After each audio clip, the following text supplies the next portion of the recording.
Sharing is caring. दोनों भाई नाश्ते की टेबल पर बैठे थे। प्रियंका, मेरा नाश्ता कहाँ है? भाभी, मुझे भी ऑफिस के लिए लेट हो रहा है। इस पर thank you for Priyanka watching kitchen में से हमारी दोनों प्यारी के नाश्ते कहानियाँ। की प्लेट्स लेकर बाहर आती है। लो भाई, आप दोनों का नाश्ता। किसी को भी 1 मिनट का सब्र नहीं है। ये प्रियंका का ससुराल है, जहाँ कोई औरत ना होने की वजह से शादी वाले दिन से ही घर के साथ दोनों भाइयों की जिम्मेदारियां प्रियंका संभाल लेती है। दोनों भाई शांति से नाश्ता कर रहे होते हैं कि अंकुश अपने भाई की प्लेट से पराठे का एक टुकड़ा उठा लेता है। आपको पता है ना, मैं खाना शेयर नहीं करता, फिर भी मेरी प्लेट में से खाना जरूरी है क्या? अरे हद हो गई है, मुझे नहीं खाना अब।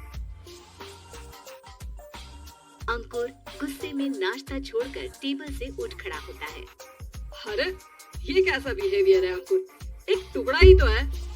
एक हो या आधा, मुझे भूख लगी है तो ये सिर्फ मेरा ही है। उसे भी किसी के साथ शेयर करने बैठा तो भूखा नहीं रह जाऊंगा। अरे बाबा ठीक है, अब इस पर भी लड़ाई। दूसरा बना देती हूँ, पर प्लीज ऐसे खाना बीच में छोड़कर मत जाओ, इससे अन्न का अपमान होता है। ओ प्लीज भाभी, ऐसी कोई चीज होती ही नहीं है। आपके पास पैसे हैं, खरीदो और खाओ। अगर नहीं खाया जाए तो फेंक दो। अरे दुनिया में सब यही करते हैं।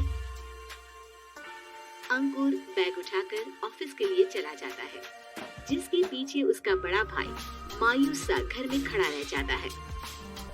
जिसने बचपन से सोने की चम्मच में खाया हो, उसे दुनिया के बारे में क्या पता होगा।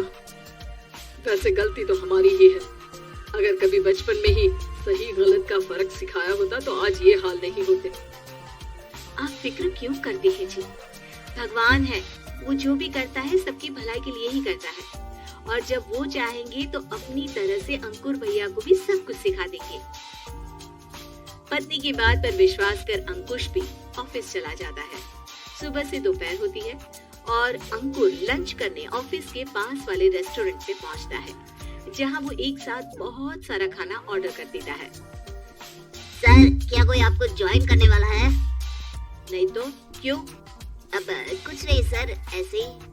वेटर चला जाता है और कुछ देर में अंकुर का ऑर्डर लेकर वापस आता है, जिस पर अंकुर सब डिशेस में से थोड़ा थोड़ा खाकर बाकी ऐसे ही छोड़कर बिल देकर चला जाता है।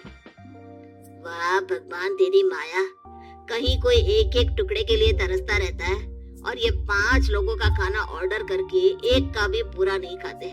पैसे वालों की माया। वेटर टेबल साफ कर बचा हुआ सारा खाना लेकर रेस्टोरेंट के पीछे घूम रहे बच्चों के पास पहुंच जाता है, जिसे देख बच्चों के चेहरे खिल उठते हैं। वाह, आज इतना सारा खाना आया।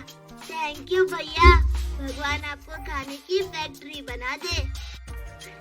अगर ये फैक्ट्री मेरी होती तो तुम लोगों को कभी किसी का झूठा बचा हुआ खाना नहीं खाना पड़ता।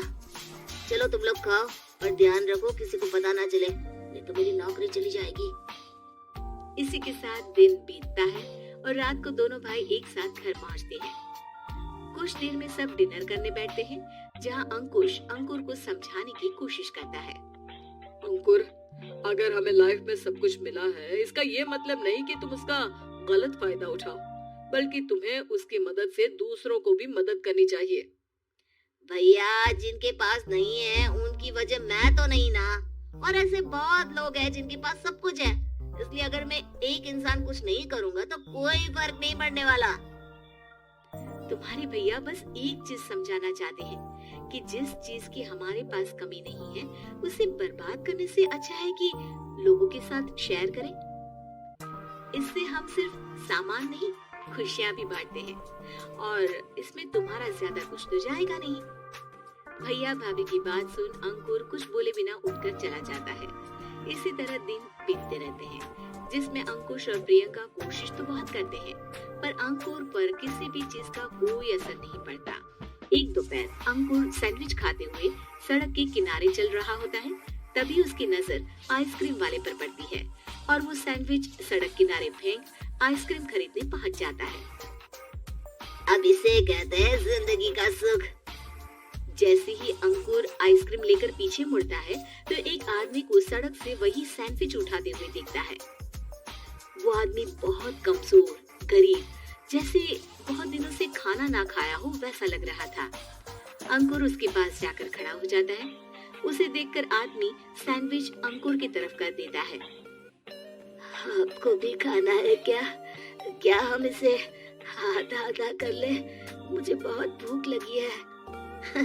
वो मेरा ही झूठा सैंडविच है, तुम दूसरा खरीद कर क्यों नहीं खा लेते? इसे क्यों खा रहे हो? अरे भैया, अगर खरीदने के पैसे होते तो 4 दिन से भूखा नहीं घूम रहा होता। हैं? क्या? तुमने 4 दिन से कुछ नहीं खाया, फिर भी इस आधे सैंडविच को मेरे साथ बांटने के लिए तैयार हो गए? क्यों? अरे भैया, पैसा नहीं है तो क्या हुआ, इंसानियत आज भी उतनी महंगी नहीं हुई और ना ही उस पर अमीर गरीब का टैग लगा है जो हम उसे रख ना सके। पर अफसोस, आजकल लोगों के अंदर पोषण, खून या विटामिन से ज्यादा इंसानियत की कमी होने लगी है। आदमी की बातों से अंकुर को समझ में आ जाता है कि वो आज तक कितना गलत काम करता आ रहा था। इसके बाद से वो अपनी किसी के साथ शेयर नहीं करने और खाने को बर्बाद करने वाली आदत को छोड़ देता है।